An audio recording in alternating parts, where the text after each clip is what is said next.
On our broadcast tonight, crisis of confidence. The financial mess sends shockwaves around the world, while here at home, retirement savings evaporate.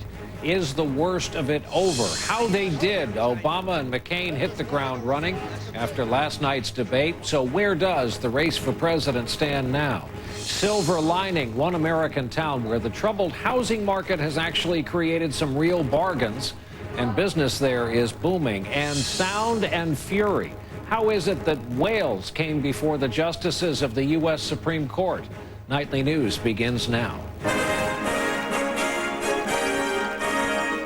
From NBC News World Headquarters in New York, this is NBC Nightly News with Brian Williams.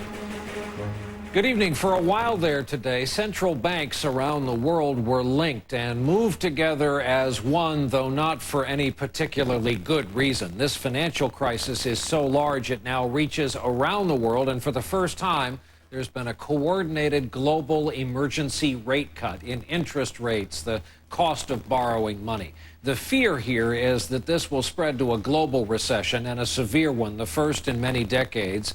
The markets were all over the place today. The Dow has fallen 1,600 points in 6 trading days. There are real concerns about the upcoming holiday season and then some. And our own Carl Quintanilla is here to start us off tonight. Wish we had better news to report. Me too, Brian. The governments around the world today basically said we're all in this mess together. 6 central banks cut interest rates as a group for the first time, and there are signs even more global remedies are on the way.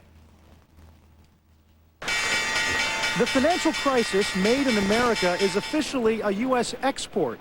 And today, central banks in Europe, Sweden, Switzerland, and Canada joined the Fed in cutting rates 0.5 percentage point. The mission? Make money cheaper for banks to borrow so they'll in turn be willing to lend to consumers, home buyers, and businesses around the world. Ahead of tomorrow's gathering of G7 finance ministers, Treasury Secretary Hank Paulson today called for more global coordination, but warned that more U.S. financial firms will fail. The turmoil will not end quickly, and significant challenges remain ahead. That swirl of news made Wall Street dizzy. The Dow down 206, up 181, down 253, before finally closing down 189. In Moscow, massive selling forced that market to close for 2 days.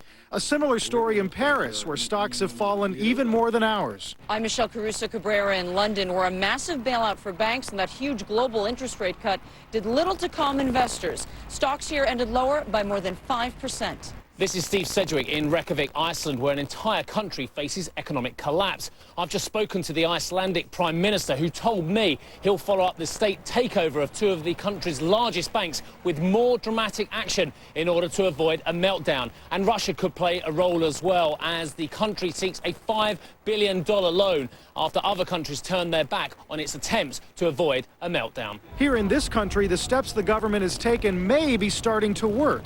Credit markets loosened a bit, and the government had